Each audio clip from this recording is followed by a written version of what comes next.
अगर तुम्हारा एज 18 साल से नीचे है तो अभी इस वीडियो को स्किप कर दो, क्योंकि इस वीडियो में तुम जानने वाले हो ऐसी डार्क साइकोलॉजी ट्रिक्स जिससे तुम स्कूल हो या कॉलेज, फ्रेंड हो या क्रैश, किसी को भी अपने इशारों पर नचा सकते हो। जो पॉलिटिशियन, सेल्समैन और तुम्हारे आसपास के कुछ लोग सालों से इन्हीं ट्रिक्स का यूज करके तुम्हें मैनिपुलेट कर रहे हैं और तुम इस चीज को कभी समझ ही नहीं पाए। और इस वीडियो को थोड़ा ध्यान से देखना, क्योंकि इस वीडियो में तुम्हारे ऊपर भी कुछ साइकोलॉजी ट्रिक का यूज करके तुम्हें मैनिपुलेट करने वाला हूँ, तो थोड़ा अलर्ट हो जाओ। लेकिन एक वार्निंग है, इन ट्रिक्स का गलत इस्तेमाल मत करना और कमजोर दिमाग वाले वीडियो को अकेले मत देखो, क्योंकि एक बार अगर तुम इस दुनिया में कदम रख दिया तो यहाँ से लौटना नामुमकिन हो जाएगा। तो अगर तुम लोगों को अपने इशारों पे नचाने के लिए रेडी हो तो कमेंट में लिखो I am ready and let's start the game. Technique number 1, psychology of payback. क्या तुमने नोटिस किया, इस वीडियो के स्टार्टिंग में ही मैं तुम्हारे ऊपर एक साइकोलॉजी ट्रिक का यूज कर चुका हूँ, लेकिन आपको पता भी नहीं चला, राइट? सोचो कब और कैसे। वीडियो की स्टार्टिंग में ही मैंने एक लाइन बोली थी कि अगर तुम्हारा एज 18 साल से नीचे है तो अभी इस वीडियो को स्किप कर दो, क्योंकि आप में से 90% लोगों की एज 18 के नीचे है। इसीलिए मैंने स्किप करने को कहा, लेकिन तुमने स्किप नहीं किया। अब खुद ही एक बार सोच कर देखो तुमने स्किप क्यों नहीं किया। बिकॉज इसमें मैं साइकोलॉजी ऑफ पेबैक का यूज किया था। अगर तुमसे कहा जाए अब वीडियो मत देखो तो तुम्हारा मन सबसे पहले इस वीडियो को ही देखना चाहेगा। अगर तुमसे कहा जाए पीछे मुड़कर मत देखो तो तुम सबसे पहले पीछे ही देखोगे। तो तुम कैसे इस ट्रिक का यूज कर सकते हो?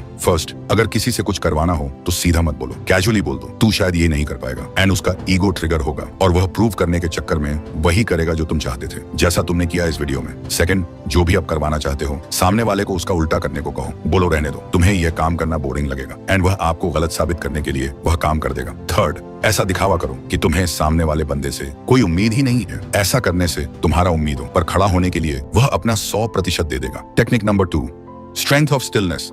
सोचो तुम्हारे साथ भी ऐसा हुआ होगा। तुमसे कोई गलती हो गई, टेंशन हाई है। जब मम्मी के सामने जाते हो तो वो जोर चिल्लाती है, डटती है, लेकिन जब पापा के सामने जाते हो वो साइलेंट रहता है। एक नजर और पूरी बॉडी फ्रिज हो जाती है। वो साइलेंस मम्मी के डांट से भी ज्यादा डेंजरस होता है, क्योंकि जब कोई कुछ नहीं बोलता तब तुम्हारा दिमाग खुद ही हजारों चीजें सोचने लगता है। तो तुम कैसे इस ट्रिक का इस्तेमाल करोगे? मान लो तुम अपने दोस्त से कोई सच निकालना चाहते हो। ये मत बोलो कि सच बता, बस इतना बोलो कि मुझे सब पता है और चुप हो जाओ। जितनी देर तुम साइलेंट रहोगे उतनी ही उसका गिल्ट, एंग्जाइटी बढ़ते जाएगा और वो खुद सच बोल देगा। Technique number 3, decision mastermind. तुम्हें लगता है लोग अपनी मर्जी से फैसला लेते हैं, बट ऐसा बिल्कुल नहीं है। वो सिर्फ वही चूज करता है जो उसके सामने रखा जाता है। असली गेम वही जीतता है जो ऑप्शन डिजाइन करता है। कैसे इसका यूज होता है? तुम्हें ऑफर दिए जाते हैं, जैसे बाय 1 गेट 1 और बाय 2 एंड गेट 50% ऑफ। तुम्हें लगता है तुमने बेस्ट चूज किया, लेकिन खरीदना तो तुम्हें दोनों में ही पड़ा। तो तुम कैसे इसका यूज कर सकते हो? अगर तुम अपने दोस्तों के साथ कहीं बाहर घूमने जाना चाहते हो, लेकिन वो तुम्हारे पूछने पर मना कर देते हैं, तो तुम्हें क्या करना है? जरा वॉल्यूम तेज करके सुनो। तुम्हें ये नहीं पूछना कि तुम मेरे साथ घूमने चलोगे क्या, तुम्हें ये पूछना है तुझे कोई प्रॉब्लम तो नहीं है हमारे साथ घूमने जाने में? उसका आंसर होगा नहीं, मुझे कोई भी प्रॉब्लम नहीं है। वो पहले भी नहीं बोला था और अभी भी नहीं बोल रहा है, लेकिन इस नहीं में उसका हाँ है। तुम्हारा पूछने का तरीका ही डिसाइड करता है कि तुम सामने वाले इंसान से अपनी बात मनवा सकते हो या नहीं। तुम ये भी बोल सकते हो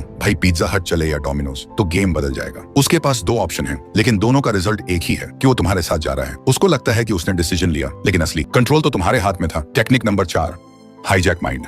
इंसान ज्यादातर डिसीजन लॉजिक से नहीं, इमोशन से लेता है, और जिसने किसी की इमोशन पर कब्जा कर लिया, मतलब समझो उसने उसका दिमाग का रिमोट कंट्रोल ले लिया। यही होता है इमोशनल हाईजैक। ऐसा साइकोलॉजिकल मोमेंट जब कोई शौक, गिल्ट या डर के असर में होता है, तो वह डिसीजन उस मोमेंट के बेसिस पर ले लेता है, ना कि रियलिटी के बेस पर। पॉलिटिशियन जब स्पीच देते हैं वह फैक्ट्स नहीं बताते, वह फीलिंग्स जगाते हैं, डर, गुस्सा या गिल्ट का। जैसे इलेक्शन आने पर पॉलिटिशियंस बोलते हैं कि अगर आप लोगों ने हमें वोट नहीं दिया तो आप लोगों को ऐसे ही जीना होगा, ना पीने के लिए फ्रेश वाटर, ना चलने के लिए अच्छी रोड। और इससे लोगों में डर पैदा होता है और लोग उनके इमोशन से जुड़ जाते हैं। रिजल्ट, लोगों की वोट उनकी फेवर में चला जाता है। 1 सेकंड में लोग वो फैसला ले लेते हैं जिसका रिग्रेट उनको बाद में होता है, लेकिन तब तक गेम खत्म हो चुका होता है। तो अगर तुम्हें किसी का दिमाग कंट्रोल करना है तो पहले उसका इमोशन कंट्रोल करो। लोग ये याद नहीं रखते कि किसने उसको क्या लॉजिक दिया, वही ये याद रखते हैं कि किसने उसको कैसा फील कराया। Technique number 5, door in the face. ये एक ऐसी टेक्निक है जिसमें आप पहले एक बहुत बड़ी और इम्प्रैक्टिकल रिक्वेस्ट करते हो, ताकि जब आप अपनी असली डिमांड रखते हैं तो वह स्मॉल और इजीली एक्सेप्टेबल लगे। इस ट्रिक का इस्तेमाल करने के लिए पहले किसी से एक बहुत बड़ी और अनवांटेड रिक्वेस्ट करो। जब वह नेगेटिव रिस्पॉन्स दे तो तुरंत एक छोटी और ज्यादा एक्सेप्टेबल रिक्वेस्ट करो जो आपकी असली डिमांड हो। सामने वाला स्मॉल रिक्वेस्ट को एक्सेप्ट करेगा। एग्जाम्पल, अगर तुम्हें किसी दोस्त से 200 रुपए उधार लेना है तो ऐसा मत बोलो कि भाई 200 चाहिए थे, बल्कि ऐसा बोलो भाई 2000 चाहिए थे। तो तुरंत मना कर देगा। फिर बोलो चल 200 ही दे दे, और वो दे देगा। असल में तो तुम्हें 200 ही चाहिए थे, लेकिन तुमने पहले बड़ा नंबर बोलकर उसका गिल्ट ट्रिगर किया। सामने वाला स्मॉल रिक्वेस्ट को आसानी से एक्सेप्ट कर लेगा। यह टेक्निक काम करती है क्योंकि पहले वाला बड़ी रिक्वेस्ट सामने वाले को रिफ्यूज करने पर मजबूर करता है, जिससे आपका असली रिक्वेस्ट स्मॉल और इजी लगता है। यह टेक्निक साइकोलॉजी में यूज होती है पर्सुएजन के लिए। रिसर्च कहता है कि गिल्ट और रेसिप्रोसिटी का कॉम्बो काम करता है। जब हम कुछ नहीं बोलते हैं तो दूसरी बार हाँ बोलकर अपनी गिल्ट को हल्का करते हैं, तो अगली बार से आपसे अगर कोई बड़ी चीज मांगे तो समझकर हाँ कहना, क्योंकि वह तुम्हारे ऊपर भी इस ट्रिक का यूज कर सकता है। टेक्निक नंबर 6,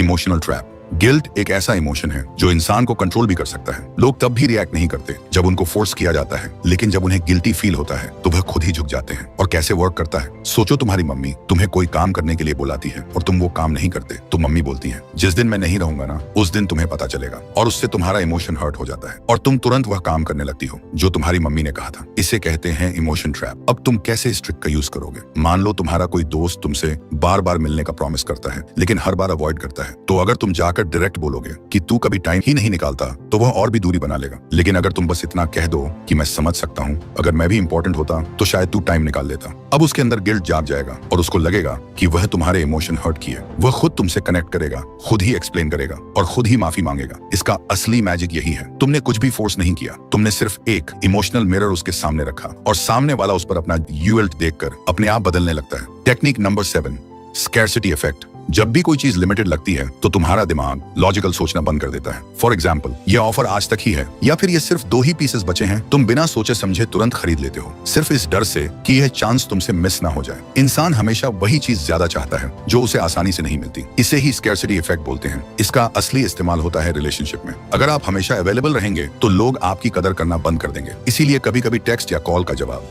देरी से दो। अपना समय हर किसी को मत दो। खुद को एक्सक्लूसिव बनाओ। किसी के सामने ज्यादा उत्सुक मत दिखो, बल्कि खुद को कंट्रोल में रखो। जितना कम एक्सेसिबल बनोगे उतना ही लोग तुम्हें पाने की कोशिश करेंगे। सब लोग तुम्हें इसलिए इग्नोर करते हैं क्योंकि तुम इजी हो, क्योंकि ह्यूमन ब्रेन वैल्यू करता है स्कैर्सिटी को, ना कि अवेलेबिलिटी को। जितना तुम अवेलेबल होते हो उतनी ही तुम्हारी वैल्यू अनकॉन्शियसली गिरती है। वह तुम्हें ग्रांटेड लेने लगता है, चाहे तुम कितने भी जेन्युइन या काइंड हो। ये डार्क होता है लेकिन लॉजिक एंड पैटर्न्स फॉलो करता है। कभी कभी डिसअपियर होना तुम्हारी प्रेजेंस को ज्यादा पावरफुल बना देता है। तुम रेयर बनो तभी तुम वैल्यू पाओगे। देखो, सिर्फ साइकोलॉजी ट्रिक्स जानना या मास्टर करना काफी नहीं है, आपको लोगों के सामने इसे प्रेजेंट भी करना होगा। जब भी सामने वाला पर्सन कोई भी बात से अटैक करने की कोशिश करे तो आपको उसका रिप्लाई तुरंत एक सैवेज तरीके से देना होगा। तो इसके लिए यह क्लिप देखो। कैटरीना को पंजाबी बहुत अच्छी आती है। यहाँ पर भारतीय सिंह ने कटरीना को इंसल्ट करने की कोशिश की, तो इसका रिप्लाई में कटरीना ने क्या कहा वो सुनो। Just like how you do belly dancing very well. इसे कहते हैं एक परफेक्ट सैवेज तरीके से रिप्लाई देना। इसलिए अगर आप चाहते हो कि आपके अंदर भी एक ऐसी पोटेंशियल अनलॉक हो जिससे कोई भी इंसान आपको किसी भी बात से अटैक या इंसल्ट करने की कोशिश करे, तो उसका जवाब आप एक सैवेज तरीके से दे पाओ एंड कोई भी आपको दोबारा इंसल्ट करने की सोचे भी ना। इसलिए आपको मास्टर करना होगा the art of savage reply को, जिसका फुल प्रोसेस मैंने स्क्रीन पर दिए हुए वीडियो में एक्सप्लेन किया है। क्लिक करके देख सकते हो। और हाँ, मैं तुमसे वही मिलूंगा